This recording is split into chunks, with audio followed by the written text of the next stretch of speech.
welcome everybody in. Sorry. This is the G2 press conference. We have Baby Bay, Valen, and Giacomo. And if people are ready to start asking their questions, you guys can go ahead. I'll be first then.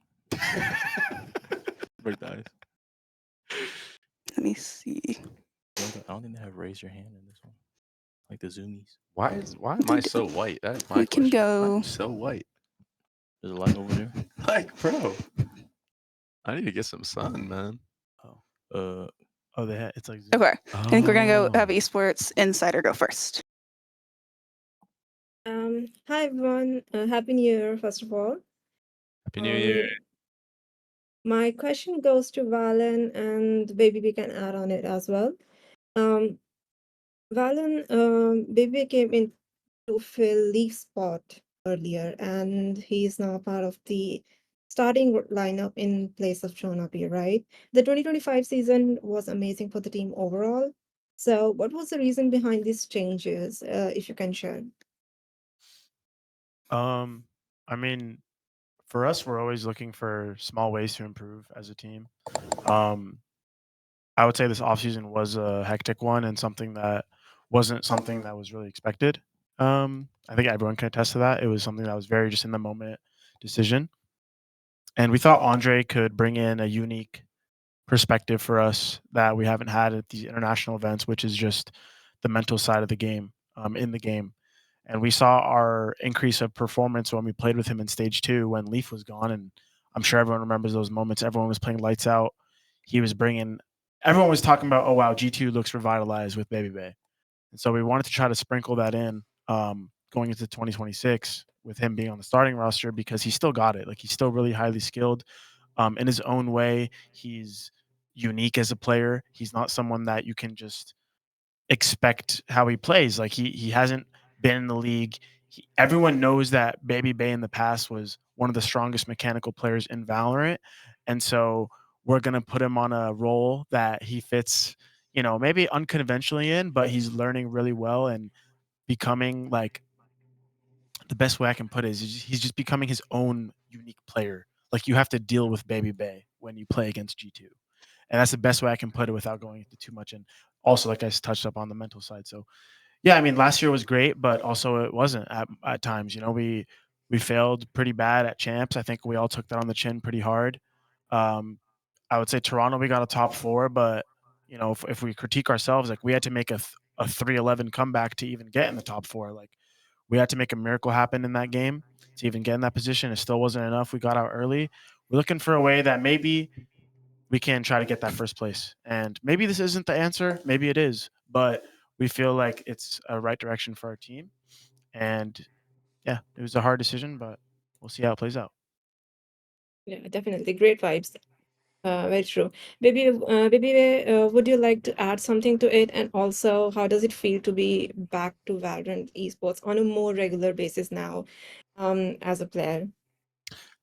Yeah, I think Jake hit the nail on the head on a lot of what he said. I think that, like, one of my main jobs here is to kind of like keep these guys on track, especially with the mental side. I know I help out a lot with him and his calling, just keeping him focused and stuff when things can be distracting. Because a lot of gaming in general, because I've played pro in tons of games now, is so much on the mental, and it's so easy to like kind of get distracted in the moment, and then I mean, man, you start hesitating, it's gonna snowball. So I think that's the main reason why I'm here. And then obviously, like you said, like, it's been fun, like, finding the form again and being able to like kind of create my own unique type of play on these new agents that I'm playing. And like you said, like, no one knows like how I'm going to be playing them. Like, even when I first came back, everyone didn't even know if I still had it, right? So I think that's a huge advantage that I have. And I think people, like, they can think that they can roll me over, but they get sat down real quick, and then it's kind of a check to them. Okay, what do we do now? Now we got to run into the 4 superstars on this team. You know what I mean? So yeah, I think it's a cool little dynamic that we have going on, and hopefully we can win that trophy. Like you said, anything can happen. Yeah, definitely excited to see you play more, and good luck for the season overall. Thank you. All right, looks like we have Sons of KS next with the next question. Thank you so much. Happy New Year, guys. First of all, um, my question would be for Job, but also if anyone else wants to chime in, you can go ahead. We've seen like the biggest movements on the roster here on VCT Americas. I mean, there are some teams that have put the work into the rosters and look amazing. I mean, at least on paper, and we have some big names coming back to the league. So, what's the expectation and also like the feeling you have to be competing? I think it's going to be. Uh, the biggest league of all four, with all the names, with all the presses, with all the teams. What's going to be this 2026 for you, and what do you expect from the competition? I guess what I would say I expect from me is just basically set the tone for the year. I think that's always been something I wanted to achieve. It could be just like setting a tone for these other players, other franchise players to like learn from or figure out what I'm doing, but also changing and having my own aspect of the game. I'm not really worried about too much of the oppositions yet until they have their play and have their style. I think I'm pretty good at breaking down how they would play and how they would actually figure out how they want to do certain things in their own little like metagaming stuff. Um, so it's more just like me and the team. Like I'm more worried about our team and what I can fit in to make them stronger because I know throughout the year I can just break everything down and just add it to our play and be better. And I think that's basically it so far. So much. And just a quick follow up for Baby Bay. We've seen some of the greater names in the game being without a team. I mean, there are some guys that couldn't make the cut for the teams either for the window time or maybe they weren't the right profile.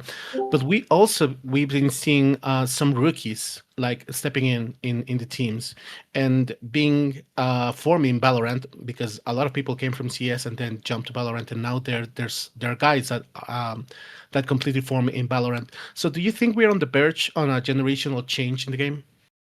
Uh, I wouldn't say that. I mean, there's obviously like really good new talent. Like I think Neon is probably like the best showcase of like that up and coming talent. That kid looked crazy in the off season, but I don't think it's like a generational change. I don't think that's gonna happen. I'm one of the oldest players in the league now, and I'm still doing it. And I look forward to playing all the young players.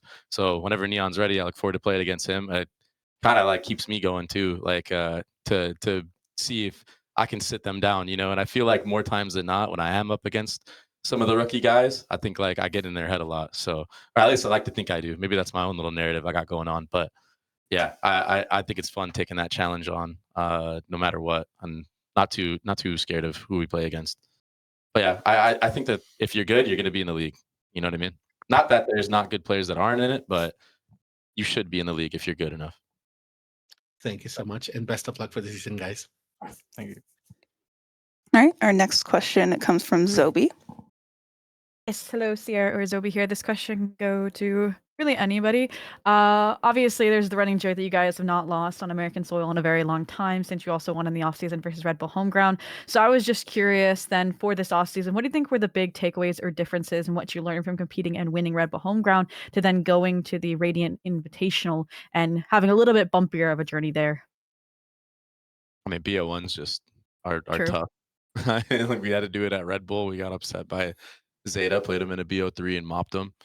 Um, I think for me personally, the cool thing about playing at that Radiant Invitational was getting to play against teams like PRX and even these FPX, right? I think it was cool playing against these different play styles and kind of feeling PRX in the server for the first time. I think I needed that just for a little bit more experience because like I always like was watching their games playing against them and I was like, now I can understand why things go the way they do sometimes in the server when you're playing against a team like that who's very just disruptive, I would say. Very cool experience. I don't think we had that many high expectations going into that tournament though. Like it's not like we like went full force for it. Very cool. And then very small second question. This one also can go to anybody, maybe Jar or Valen. Obviously, you guys get a bid and you're going to be going up against 100 Thieves or Leviathan for your opening matchup. So I was just curious, how are you guys taking that bid as an advantage since obviously it's like 3 wins you're in and then so and so. And who are you looking forward to hopefully facing out of the two? It's like this every year when you start off a new season. It's not really about who you're up against in terms of preparation. We're just focusing on our stuff at the best we can, trying to make sure we're well polished. Communicating well with each other, all the fine details of the game to be a good team. So we just been honing in on that for practice. In terms of who I want to play, honestly, don't have a preference. I think I'm in that zone right now where like it really doesn't matter who you put in front of us. I just want to focus on ourselves. I think that that's really what it comes down to when it comes to these new tournaments or New Year's and fresh tournaments. Like you just got to be showing off your best self. Um, Boostio's gone, so like I don't really care to play 100 Thieves anymore. Like they're kind of boring, to be honest. Like Boostio was the reason why 100 Thieves was fun for me, but he's gone. So RIP. Dang. So yeah, maybe Lev. Perfect. Thank you so much. And good luck this season. Thank you. All right. Our next question comes from Yachio. Yes, can you hear me correctly? Yes. Can I ask? Okay, let me. All right, everything is good. Hi, G2, and obviously Happy New Year to everyone here. I have a general question to anyone. How are your thoughts about the upcoming starting stage? Can take it. Mhm. I mean, my thoughts are like, I have little thoughts here and there where America is just looking really fresh. A lot of teams shook up their rosters, and I like to think it was because of us taking a three-peat last year, something that no region has done. I think actually China, right? I forgot. I think like EDG did Yeah, it. EG. Yeah. But it was something like a really cool thing regionally, and I think a lot of teams took it on the chin of like, damn, no one can beat G2. Like we all have to upgrade. So I feel like in a sense, like I take pride on like, okay, all the teams went full try hard mode, like to make the best roster, probably because of us. So that's cool. I know it's going to be difficult. I know it's probably not going to be the same as last year. I can't come into this press conference and say, yeah, we're going to win 3 trophies back to back again, make it 6 in a row. Like, could that happen? Yeah, but it's not like a thing that my mind's on. But yeah, I think the competition is going to be fierce this year. There's a lot of like new talent coming in. Like you look at the Lev roster, it's like a whole team of young talent coming in. It's going to be a new challenge, and I feel like as I'm growing older too, I'm getting more mature in this game. I'm developing myself more into like a veteran role, and I can feel myself like molding into that and gaining the experience and just maturing. Literally just developing my brain for this, and so I'm really excited to show off my new self, show off the new team. Um, I know the coaching staff is excited to show what we got cooked up in the lab too, because we're cooking. So it's going to be electric. I'm really excited, and hopefully it goes well. We really want to make this Santiago LAN. I know it's a big thing for all of us to reach our first international as like a team. We reached one with Baby Bay, but it wasn't like he wasn't a starter, so this would be our first starting international with him. So really want to make it there. Challenge maybe get a Paper X rematch. That's been like our Yeah. I have all these thoughts about how the year could look for us, and hopefully we just put in the work to get there and things play out in our way. And yeah, maybe I'll look back at this interview and I got 6 in a row. We'll see. But if not, I'm just sure and hopeful that we'll put on a good showing this year and try to reach those internationals. All right, thank you for this, and obviously good luck in the next week. Yeah, Thank you. Thank you. All right. Our next question is from Pedro Romero.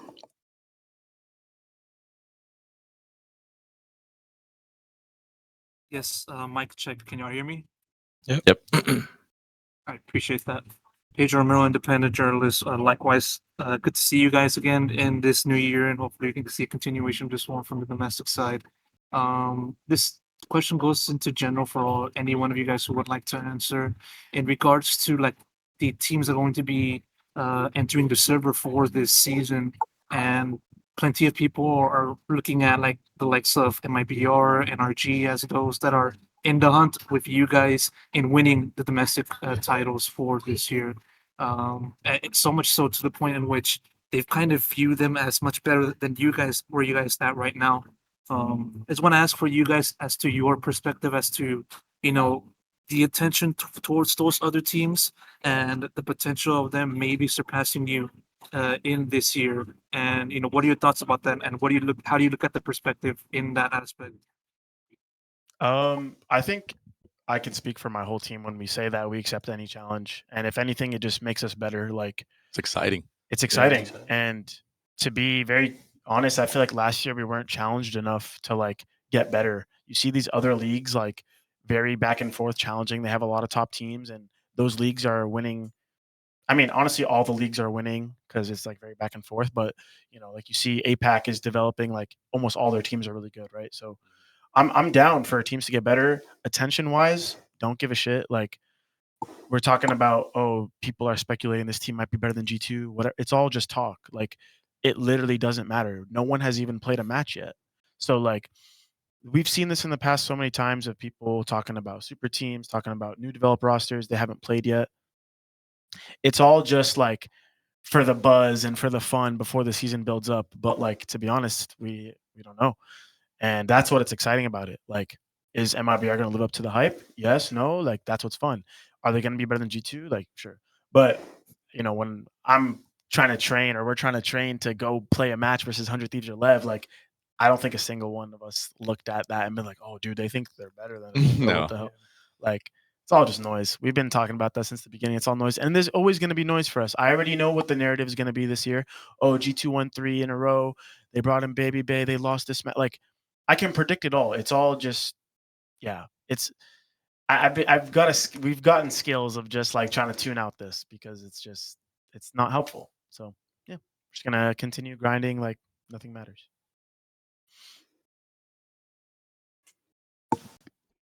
All right. Our next question is going to be from Golden. Thank you. Can you hear me? Yeah. Yep. Yeah. Well, hello, I'm Golden, independent journalist. First of all, Happy New Year, guys. Maybe another year with G2 winning everything in Americas. But my question is, following the narrative that has been created about that every tournament that is placed in the continent of the Americas it means that tournament is going to be won by G2. So that means that we're going to have finally G2 winning Masters in Santiago. Hey, Yeah, that you know checks out, right? That's Sure. pretty good. Let's run that. Run that, bro. No, yeah, but the question is, what are your thoughts about this narrative of if the tournament is in Americas, G2 is going to win? I mean, fire. Like Yeah. we're down for it. I think the whole international narrative is just all mumbo jumbo. I think if you look at most of the teams that have won champs, it's just a team that's going on a streak at the very end. It feels like, and I feel like that's just how you win tournaments. You need to like right place, right time. Obviously, you got to do all the work in order to like put yourself in that spot. But I mean, it does take a little bit of luck too, and you got to put yourself in the best spot. So I don't believe in the international choking narrative, whatever the hell that is. I think that's all stupid. I think that in order to win these tournaments, the stars have to align for you a little bit. Well, thank you for the answer, and good luck in the start of the kickoff, guys. Thank you. Thank you. All right. Our next question is going to come from Esports Insider. Hi, Rabia again. I have a simple question. Oh, by the way, I love your jerseys. They're amazing. Also, can everyone share their thoughts about the new triple elimination format that has been introduced and also the addition of tier 2 teams directly into the stage 2 playoffs? Oh yeah, I forgot about the tier 2 teams that can come to stage playoffs. I kind of like the triple elim just because like at a new year, sometimes upsets can happen, but when you triple elim, I do think the best representation will be at the first Masters. Especially now that it's also 3 teams as well. Yeah, it's kind of sick because you're gonna have like 3 grand final matches, like technically, right? Like it's kind of dope. Yeah. But like, I was like thinking about this. This is like random. Like, imagine. I'm not saying like this is gonna happen to anyone, but like, what if you make every final? You know what I mean? And then you just lose out and you don't make it. Like that. Like that is like the most brutal side of the format. I think. Bro, I think that's the most brutal side of it. Forever. Like whoever that happens to. If that happens. Yeah. Because I'm pretty sure happens, you play like back-to-back days. Yeah. Like that'd be insane, bro. Friday, Saturday, Sunday, just straight. Friday, Saturday, Sunday, BO5, BO5, BO5, 20 maps played. I think that's like the worst outcome of like this format. Other than that, I think the format is amazing. Yeah. But like even then, it's like good experience, right? Yeah, I mean, even the tier 2 people coming in to actually get a chance to play against us or like whoever's in the tournament, it's still insane. Yeah. I think that gives them like a little bit more light, and might see some upsets, some big upsets, because they're Yeah, playing their heart out that for would sure. be the craziest upsets. Yeah, especially with Gesnet going to Envy. It's gonna be fire. All right, thank you so much. Thank you. All right, our next question is going to come from Sheep Esports. So, hello guys. First of all, Happy New Year. It's a pleasure to see you there. This question is for anyone who want to ask. Riot has announced the new map rotation. So, do you think this change could impact the top American teams at the start of the year? And what do you think of the change made to Breeze from a competitive standpoint? Breeze still sucks. That's it. I mean, there's so many angles on that map that were already bad. I think yesterday I was running into like the B long or the B main, and I was trying to run away to go spawn, and there's a brick wall. I think that cuts some of the rotations off, so it makes the map a little bit easier. But I think B side's a little bit more playable finally, because there's a lot more like corners, a little bit more room to work. But besides Breeze, I think the map pool is kind of, it's gonna be an aimer's paradise. I would say it's a lot more aim maps. There's a lot more room to work around. There's more long range guns gonna be played out. We're gonna definitely see like the outlaw op, maybe the bandit, maybe the bandit. Who knows, right? But yeah, Bandito. Okay, Yeah, thank you. Breeze, bring back Halls, bro. please. Okay. So, thank you guys. I'm stirring it up, bro. Bring back Halls. Every Please. Breeze talk, I'm stirring it up. Hey, our Breeze is looking sick. Yeah. All right, we're going to take another question from Sons of Chaos. Thank you so much. Be back again, guys. Just a general question for anyone to answer. Yeah, talking about the calendar, talking about what's planned for this year. I mean, there are several updates on the mechanics of how the league is going to play, and one of those is the stage 2 being played in Sao Paulo, if I'm not wrong. Playoffs, right? Also, well, the inclusion of tier 2 teams on playoffs and the calendar. I mean, the offseason felt a little bit shorter this year. We had a lot of action from other places, from game changers, from BCL and everything. So, as from your perspective as a player, do you think that Valorant is like going bigger this year, as in the stage, as in show, as in competition? Yeah, I think so. I mean, I think it's really awesome to see Sao Paulo have a tournament, the stage 2 playoffs. Like the Brazilian fan base has been very loyal to Valorant, and like they have diehard fans, man. And if maybe it's hard for them to come out here to watch a game or come out to an international to watch their favorite team. So I'm really excited personally to go to Sao Paulo for playoffs. I think